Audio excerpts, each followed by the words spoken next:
அண்ணா சீரியல்ல இன்னைக்கு என்ன நடக்க போகுதுன்னு பார்க்கலாம் வாங்க வீடியோக்குள்ள போலாம். அவனுக்கு என்ன குத்துக்கல்லாட்ட நல்லா தானே இருக்கான் அப்படின்னு ரத்னா அறிவழகனை பேசுறாங்க. ஏன் இப்படி எள்ளும் கொள்ளுமா வெடிக்கிறான்னு கேட்குறாங்க வைகுண்டம்.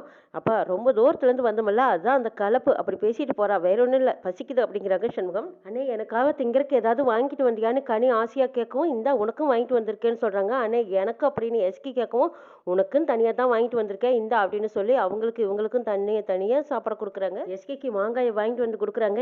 இந்த சமயத்துல உனக்கு புளிப்பா நாக்கு கேட்குமல்ல, அதான் உனக்கு மாங்காய் வாங்கிட்டு வந்திருக்கோம், இதை பாதியை தொக்கு போட்டு வச்சுக்கோ, பாதியை அரைஞ்சு சாப்பிடுங்கிறாங்க. பாருங்களா, இதுதான் எங்க அண்ணனுக்கும் மாமாவுக்கும் இருக்கிற வித்தியாசம். அண்ணன் எனக்கு என்ன வேணுங்கிறது தெரிஞ்சு வாங்கிட்டு வந்திருக்குன்னு சொல்லி மாங்காயை ஆசையை கடிக்கிறாங்க. முத்துப்பாண்டி சண்முகத்துக்கிட்ட சொல்றாங்க, ஒத்த மாங்காயால மொத்த இமேஜையும் டேமேஜ் பண்ணிட்டியேமா அச்சான். சண்முகம் சீக்கிரமா பஞ்சாயத்து வைக்கிறது நல்லது, இல்லைன்னா நாளுக்கு நாள் ரத்னாவோட மனசு தான் ரொம்ப வலிக்க ஆரம்பிக்குங்கிறாங்க. என்ன பஞ்சாயத்துன்னு கேட்குறாங்க முத்துப்பாண்டி. பஞ்சாயத்துல நிக்க வச்சு அந்த பொறுக்கி வெங்கடேஷ்க்கும் நம்ம ரத்னாவுக்கு எந்த சம்மந்தம் இல்லைன்னு நம்ம எழுதி வாங்கணும். எதுக்கு இப்ப ரத்னா இப்படி மூஞ்சி தூக்கி வச்சுக்கிட்டு போறாங்க, என்ன நடந்ததுன்னு கேட்குறாங்க வைகுண்டம். அங்க நடந்தது எல்லாம் பூரா விலாவரியா அப்பா கிட்ட சொல்லுங்கிறாங்க சண்முகம். பஞ்சாயத்து ஆபீஸ் வரைக்கும் போயிட்டு வரேங்கிறாங்க. பஞ்சாயத்து ஆபீஸ் வேலை முடிஞ்சதும் உடனே பஞ்சாயத்து கூப்பிடு. பஞ்சாயத்துக்கு அப்பா வந்தாங்க அம்மா வந்தாங்கிற வேலையெல்லாம் ஆகாது, நேரடியாக வெங்கடேஷ் கண்டிப்பா வரணுங்கிறாங்க. பரணி அவன் மூஞ்சில எப்படி போய் முழிக்கிறது தான் எனக்கு கொஞ்சம் சங்கடமா இருக்குதுங்கிறாங்க சண்முகம். இரு மச்சான் நானும் வரேன்னு சொல்லி முத்துப்பாண்டியும் சண்முகமும் கிளம்பி போறாங்க. முத்துப்பாண்டியும் சண்முகமும் வெங்கடேஷ் வீட்டு வாசலுக்கு முன்னாடி போய் இரு மச்சான் நான் போய் முன்னாடி பேசிட்டு வரேங்கிறாங்க முத்துப்பாண்டி. இல்ல என்னை பார்த்தா தான் அவனுக்கு பயம் இருக்கும், மூக்கு மேல குத்தணுங்கிறாங்க சண்முகம். இல்ல பயம் வேற பிரச்சனை வேற, உள்ள வந்தா பிரச்சனை ஆயிடும், நான் மட்டும் போறேன் நீ இங்கேயே இருன்னு சொல்லிட்டு முத்துப்பாண்டி உள்ள போறாங்க. வெங்கடேஷோட அம்மா முத்துப்பாண்டியை பார்த்து கேட்கறாங்க, இப்ப எதுக்கு சார் இங்க வந்து நிக்கிறீங்க, சட்டப்படி எங்க பையனை பெயில தான் எடுத்திருக்கோம், நீங்க எதுக்கு தேடி வந்தீங்கன்னு கேட்கறாங்க. இன்ஸ்பெக்டரா வரல, சண்முகத்தோட மச்சானா வந்திருக்கேன், நாளைக்கு காலையில பஞ்சாயத்து வச்சிருக்கோம், கண்டிப்பா பஞ்சாயத்துக்கு வரணுங்கிறாங்க. எங்க பஞ்சாயத்து என்ன பஞ்சாயத்துன்னு கேட்கறாங்க வெங்கடேஷோட அப்பா. அது என்னங்கிறது அவனுக்கே தெரியும், கண்டிப்பா அங்க வந்தே ஆகணும் வரணுங்கிறாங்க முத்துப்பாண்டி. எங்க அவன் எதுக்காக வரணும்னு கேட்கறாங்க அவங்க அம்மா. வரணும், அப்படி இல்ல பெயில கேன்சல் பண்ணி அவனை மறுபடியும் நான் உள்ள தூக்கி வச்சிருவேன்னு சொல்லிட்டு இருக்கும்போது வெங்கடேஷ் உள்ள வராங்க. சொன்னேன் என்னை தூக்கி நீ உள்ள வச்சிருவியா அப்படின்னு கையில கட்டியோட வராங்க. ஆமாடா உன்னைய தூக்கி உள்ள வைக்கிறதுதாங்கிறாங்க முத்துப்பாண்டி. நீ தனியா சிக்கணும்னு தான் இத்தனை நாளா காத்துக்கிட்டு இருந்த, நீ இன்னைக்கு வீட்டை விட்டு வெளியே போகும்போது பொணமத்தான் போவேடா செத்தடான்னு சொல்லிட்டு அந்த தட்டியால் அடிக்க போறாங்க வெங்கடேஷ். டேய் சண்டை போட வரலடா, சமாதானம் பேசத்தான் வந்திருக்கேன் நான், உங்ககிட்ட என்னடா சமாதானம்னு சொல்லிட்டு வெங்கடேஷ் அவங்க கையில வச்சிருந்த கட்டையால முத்துப்பாண்டி அடிக்க போகும்போது கரெக்டா நெஞ்ச பார்த்து வந்து உதைக்கிறாங்க சண்முகம். சோபாவில் அப்படியே மலாக்க விளறாரு வெங்கடேஷ். ஏண்டா தெரி போர்க்கி நாய, என் மச்சான் போலீஸ்காரன், அவன் மேலேயே நீ கை வைக்கிறியா?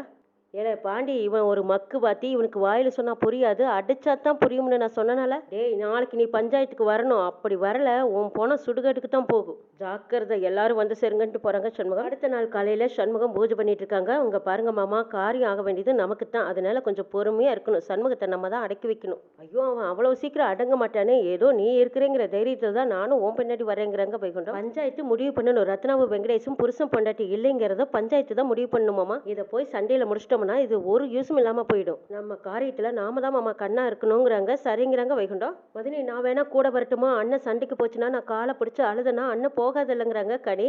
இது என்ன சின்ன பிள்ளை விளையாட்டா, நீ ஒழுங்கா வீட்டுல உட்காந்து படி, நீ எல்லாம் அங்கெல்லாம் வர வேண்டாங்கிறாங்க. ரத்தனா பிறாது கொடுத்ததுமே அவனோட உறவே வேண்டாம்னு அத்து விட்டுருணும். அந்த வெங்கடேஷா அம்பட்டு பிரச்சனை பண்ணிட்டு இருக்கான், அதுக்கு உன்னை அசிங்கப்படுத்திட்டு ஜெயிலுக்கு போயிருக்கான், ரெண்டுமே உன்னை அசிங்கப்படுத்தின விஷயம் தான், நியாயம் நம்ம பக்கம் தான் இருக்கு, எல்லாமே சரிதான், இருந்தாலும் எனக்கு கொஞ்சம் பயமா இருக்குதுங்கிறாங்க ரத்னா. அக்கா நீ எதுக்கு பயப்படுற, கூடவே அப்பா இருக்குது அண்ணன் இருக்குது, தூண் மாதிரி நம்ம மாமா உனக்கு சப்போர்ட்டா இருக்காரு, அப்புறம் எதுக்கு பயப்படுறேன்னு கேட்குறாங்க எஸ்கே. ஸ்கூல்லேயே என்னை வச்சு எப்படியெல்லாம் அசிங்கப்படுத்தினா இன்னும் பஞ்சாயத்தில் எப்படியெல்லாம் அசிங்கப்படுத்த போறானோ அதை நினைச்சா தான் பயமா இருக்குதுங்கிறாங்க. அப்படியெல்லாம் பேசுறதுக்கு அண்ணன் விட்டுருமாக்கா, நீ எதுக்கு பயப்படுற, இதாப்பா ரத்தனா பஞ்சாயத்துல இப்படியெல்லாம் களைச்சு விடக்கூடாது, எப்படியாவது களைச்சு விடணும்னு சொல்லி அவன் என்ன வேணாலும் பேசுவான், தயவு செய்து அவன் பேசுறதுக்கெல்லாம் நீ பொறுத்துக்கணும், அதுதான் முக்கியங்கிறாங்க முத்துப்பாண்டி. இன்னும் 80 நாளைக்கு இப்படி எல்லாம் பொறுத்துக்கிறதுன்னு ரத்தனை கேட்கவும், இதுதான் கடைசி நாள் கூட அவன் வேண்டான்னு பஞ்சாயத்து மூலமா அவனை அறுத்து விட்டுட்டோம்னா அதுக்கப்புறம் அவனோட தொல்லையே இருக்காதுங்கிறாங்க. அவன் என்ன பேசினாலும் சரி நீ எந்த ரியாக்ஷனும் காட்டாதீங்கிறாங்க. சரிங்கிறாங்க ரத்னா இங்க வா அப்படின்னு சண்முகம் கூப்பிடவும் எல்லாரும் அங்க போறாங்க. இன்னையோட உன் கஷ்டம் எல்லாம் தீரப்போகுது, நல்லதுதான் நடக்கும், நீ தைரியமா அலைய ரத்னா வா, முன்ன போல சந்தோஷமா இருக்க போற, அப்பா அவளுக்கு திருநீர் எடுத்து வையுங்கிறாங்க சண்முகம். அப்படியே முருகா என் புள்ள ரொம்ப வேதனையை அனுபவிச்சுட்டா, இனிமேலாவது அவளுக்கு சுதந்திரத்தை வாங்கி கொடுப்பா, என் புள்ள இன்னைக்கு ஒரு நாளும் கோவப்படாம இருக்கணும்னு சண்முகத்துக்கும் திருநீர் வச்சு விடுறாங்க வைகுண்டம். சரி பஞ்சாயத்துல எல்லாரும் காத்துட்டு இருப்பாங்க, கிளம்பலாமாங்கிறாங்க. அங்க எதுவா இருந்தாலும் எனக்கு உடனே தகவல் சொல்லுங்கிறாங்க எஸ்கே. ஏன் உன் புருஷன் சொல்ல மாட்டான்னு கேட்குறாங்க பரணி. சரி சரி எல்லாரும் முன்னாடி போங்க நான் வரேன் அப்படின்னு சொல்லிட்டு எல்லாத்தையும் முன்னாடி அனுப்பிச்சிட்டு கனி அதை எடுத்து அப்படின்னு சொல்றாங்க. பையில கொண்டு வந்து கனி ஒன்று கொடுக்குறாங்க. அந்த கத்தியை சண்முகத்துக்கு பின்னாடி சொருகி வச்சுக்கிறாங்க சண்முகம். திரும்ப பரணி வர்றாங்க. என்னல போயிட்டு திரும்பி வர என்னாச்சு, போனக்கு இது மறந்து வச்சிட்டியான்னு கேட்குறாங்க. ஆமா ஒரு பொருளை மறந்து வச்சுட்டேன், அதான் எடுத்துட்டு போலான்னு வந்தேன்னு சொல்லிட்டு சண்முகத்துக்கு பின்னாடி இருக்கிற கத்தியை கண்டுபிடிச்சு எடுத்துடுறாங்க பரணி. நம்ம பஞ்சாயத்துக்கு தானே போறோம், எது போர்க்க போறோம், கத்தி எதுக்குங்கிறாங்க. தற்காப்புக்குங்கிறாங்க சண்முகம். 2 பேரும் நல்லா கேட்டுக்கோங்க, பஞ்சாயத்துல போய் பொறுமையா தான் பேசணும். எந்த காரணத்தை கொண்டு உணர்ச்சி வசப்படக்கூடாது. பேசி ஒரு நல்ல முடிவு எடுக்கிறதுக்கு தான் இந்த பஞ்சாயத்து. என்ன சரியா பேசி முடிவு எடுக்கணும். நீங்க அவசரப்பட்டு உணர்ச்சி வசப்படாதீங்கன்னு சொல்லி கூட்டிட்டு போறாங்க பரணி. பரணி அந்த பொறுக்கி பையன் நடத்துக்கிறதுல தான் இருக்குதுங்கிறாங்க சண்முகம். பரணி நாங்களா சண்டைக்கு போறதா இல்லைங்கிறாங்க முத்துப்பாண்டி. நீங்க 2 பேருமே போய் அந்த வெங்கடேஷை வீட்டுல வச்சு அடிச்சது எனக்கும் தெரியும். அவ்வளவு சமாதானம் பண்றவங்க நீங்க பேசிட்டு விஷயத்த சொல்லிட்டு வர வேண்டியதானே.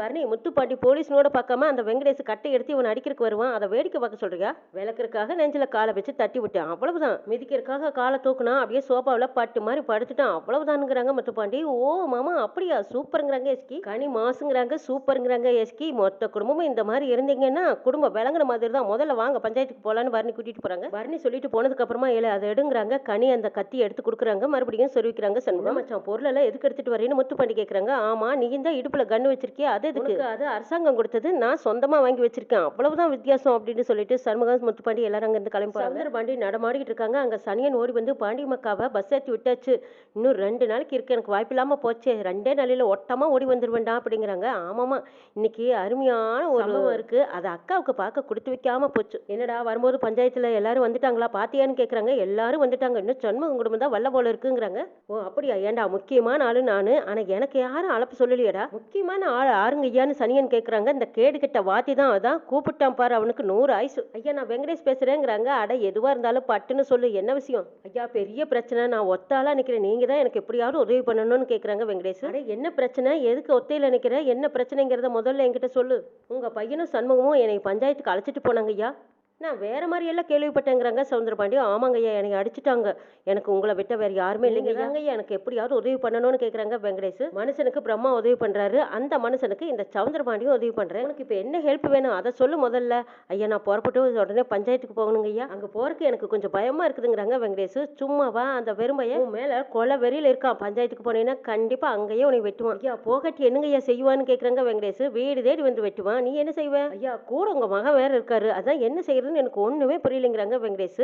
நான் சொல்றத நீங்க அப்படியே கேளு. இத பாரு, தனியா நின்னா அது உனக்கு அப்படித்தான் பயமா இருக்கும். காசு காசுன்னு பார்க்காத, கூடவே ஒரு 4 ரவுடி பையங்களை காசை கொடுத்து கூட்டிட்டு போ. உன் கூட ரவுடி பசங்க 4 பேர் இருந்தாங்கன்னா எவனா இருந்தாலும் உன் மேல கை வைக்க பயப்படுவானுங்க. சரிங்க ஐயா, அப்படியே செஞ்சிடறேன். இருந்தாலும் நீங்களும் பஞ்சாயத்துக்கு வந்தீங்கன்னா எனக்கு கொஞ்சம் தெம்பா இருக்கும்னு கூப்பிடுறாங்க வெங்கடேஷ். ஏழை வாத்தி, என்னை பார்த்தா ரவுடி பையன் மாதிரியா இருக்குன்னு சமுத்திரபாண்டி கேட்கறாங்க. ஐயா அப்படி சொல்ல வரலீங்க ஐயா, பஞ்சாயத்துல பெரிய மனுஷங்க எல்லாம் இருப்பாங்க, அப்ப நீங்களும் கூட இருந்தீங்கன்னா உங்க வார்த்தை எடுபடும். நீங்க எனக்கு சப்போர்ட் பண்ணீங்கன்னா ஊரும் பயப்படும், அந்த சண்முக பயமும் என்ன கையோங்கறக்கு கொஞ்சம் பயப்படுவான், அதுக்காகத்தான் நான் உங்களை வர சொல்றேன். ஒரு காலத்துல நானும் ரவுடியா இருந்தவன் தான், சரி என்னால யாருக்கும் எந்த தொந்தரவும் வரக்கூடாதுன்னு தான் இப்போ ஒதுங்கி இருக்கேன். இப்போ என்ன உனக்கு சப்போர்ட்டா பஞ்சாயத்துக்கு வரணும் அவ்வளவுதான் எனக்கு சவுந்தரபாண்டி கேட்கவும். ஆமாங்க ஐயா, நீங்க எங்களுக்கு சப்போர்ட்டா வந்து நின்னீங்கன்னாவே போதுங்கிறாங்க. பாரு, உனக்கு ஆமாஞ்சாமி போடுற மாதிரி ஒரு 4 ஆளுகளை நீ செட்டு பண்ணிக்கோ, நான் என்ன சொல்றேனோ அதை மட்டும் நீ செஞ்சீங்கன்னா போதும், சரியா?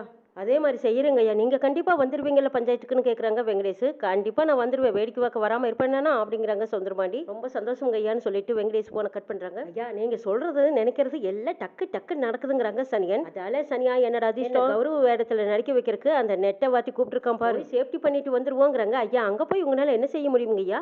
நாமளும் இவ்வளவு நாளா அந்த வெறும் பையன்கிட்ட விதவிதமா மோதிட்டோம், இப்ப நம்ம கையில அந்த வாத்தி பையன் ஆயுதமா சிக்கியிருக்கான். இந்த வாத்தி பையில வெப்பனா வச்சு அந்த வெறும் பையில அடக்கம் பண்ண வேண்டியதான். எது நடந்தாலும் அந்த வாத்தி பையனை தான் பாதிக்கும், நமக்கு எந்த நட்டம் இல்லடா சனியா. அவனா வந்து சிக்கியிருக்கான், அவனை வச்சு நம்ம கேம் விளையாட வேண்டாமாடா சனியா. வா வா போலாம் அப்படின்னு சனியனும் சவுந்தரபாண்டியும் பஞ்சாயத்துக்கு போறாங்க. பஞ்சாயத்துல எல்லாம் கூடி இருக்காங்க. என்ன இன்னும் வாத்தியார காணுமேங்கிறாங்க. நேத்து நானே போய் நேரா சொல்லிட்டு தான் வந்தேங்கிறாங்க முத்துப்பாண்டி. குற்றமல்ல நெஞ்சு குறுகுறுக்கத்தான் செய்யும், இந்த பஞ்சாயத்து வேண்டாமான்னு அவன் நினைச்சிருப்பாங்கிறாங்க சண்முகம். அப்படி வரலைன்னா என்ன, பிராத கொடுத்து உங்க பக்கம் தான் நியாயம் இருக்குதுன்னு தீர்ப்பாயிடும். நேத்து தான் வீட்டுக்கே போய் சொன்னோம், இன்னும் வரலைன்னா அப்ப என்ன அர்த்தம்னு சண்முகம் கேட்கறாங்க. வேற என்ன தீர்ப்பு, இப்படித்தான் முடியும் அப்படின்னு நினைச்சு அங்கிருந்து ஓடிட்டானே என்னவோ. எல்லாரும் காத்திருக்கிறாங்க. பேசிட்டு இருக்கும் போது கரெக்டா வெங்கடேஷ் அப்பா அம்மா எல்லாரும் வராங்க. வெங்கடேஷோட அப்பா வந்து எல்லாத்துக்கிட்டையும் மன்னிப்பு கேட்கறாங்க. கிளம்பும் போது என் பொண்டாட்டிக்கு படப்படன்னு வந்து மாத்திரை கொடுத்து கூட்டிட்டு வரதுக்கு இவ்வளவு நேரம் ஆயிடுச்சுங்கிறாங்க. கொஞ்சம் நேரம் லேட் பண்ணியிருந்தீங்கன்னா சண்முகம் பக்கம் தீர்ப்பாயிருக்கும், நீங்க கரெக்டான நேரத்துக்கு வந்துட்டீங்கன்னு சொல்லிட்டு இருக்கும் போதே அந்த பக்கமா ரவுடிங்க 4 பேர் ஆட்டோவை விட்டு இறங்கி வராங்க. தப்பா இருக்குது, சண்டைக்கு வர்ற மாதிரி 4 ரவுடிங்க வந்திருக்காங்கன்னு பரணி சொல்றாங்க. ஆளுங்களை பாக்குறதுக்கு ஒரு மார்க்கமா இருக்காங்களே, இவங்க எதுக்கு பஞ்சாயத்துக்கு வரணும்னு வெட்டிக்கல கேக்குறாங்க. அவங்க நான் கூப்பிட்டு இருக்கிற ஆளு என்னடா ஆளுதான்னு சொல்றாங்க வெங்கடேஷ். என்னப்பா ஒரு முடிவரதான் வந்தியான்னு சண்முகம் கேக்குறாங்க. என்னப்பா விளையாடுறியா, இது பஞ்சாயத்தா இல்ல டீ கடையா, அடியாளுகளை கூட்டிட்டு வந்திருக்கேன்னு கேக்குறாங்க முத்துப்பாண்டி. ஆமா, உங்க பின்னாடி இத்தனை பேர் நிக்கிறாங்க, நான் இங்க ஒத்தாளு, தீர்ப்பு உங்க பக்கம் வந்தா நீங்க எல்லாரும் சேர்ந்து என்னை அடிக்க மாட்டீங்கன்னு என்ன நிச்சயம்?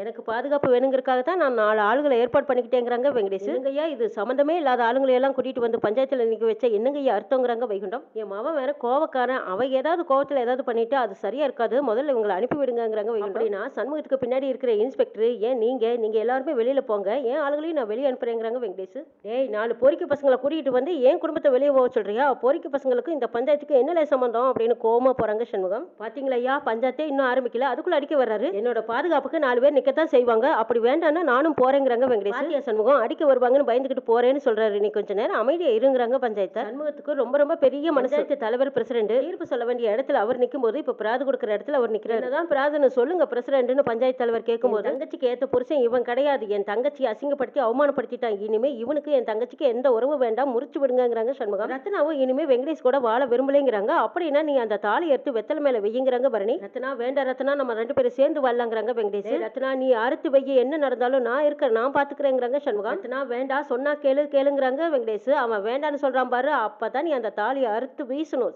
ரத்னா தாலியை எடுக்கிறாங்க, கழட்டி வீசலான்னு கழட்டும் போது எல்லாரும் நல்லா கேட்டுக்கோங்க, எங்க தாலியை கழட்டி மூஞ்சில வீசிடுவாளோன்னு நினைச்சுக்கிட்டு வெங்கடேஷும் அதுக்கு முன்னாடி எல்லாத்தையும் சீண்டி விடுறதுக்காகவே பேசிட்டு இருக்காரு. எல்லாரும் நல்லா கேட்டுக்கோங்க, ஒரே ஒரு விஷயம், எனக்கும் ரத்னாவுக்கும் சாந்தி முகூர்த்தம் நடக்கல, அதுதான் இவ்வளோ பெரிய பிரச்சனைங்கிறாங்க வெங்கடேஷ். இப்போ இந்த நிமிஷம் எல்லாரும் முன்னாடியும் இவரை இழுத்துக்கிட்டு போய் நான் சாந்தி முகூர்த்தம் பண்ணத்தான் போறேங்கிறாங்க வெங்கடேஷ். சாந்தி முகூர்த்தம் முடிஞ்சதுக்கு அப்புறமா இவ எனக்கு பிடிக்கலன்னு சொல்லட்டும், அதுக்கப்புறம் அந்த தாலியை நானே அறுத்துக்கிட்டு போறேங்கிறாங்க வெங்கடேஷ். வெங்கடேஷ் சொன்ன காரணத்தை கேட்டதும் சண்முகம் அப்படியே ரத்தம் கொதிக்க நிக்கிறாரு.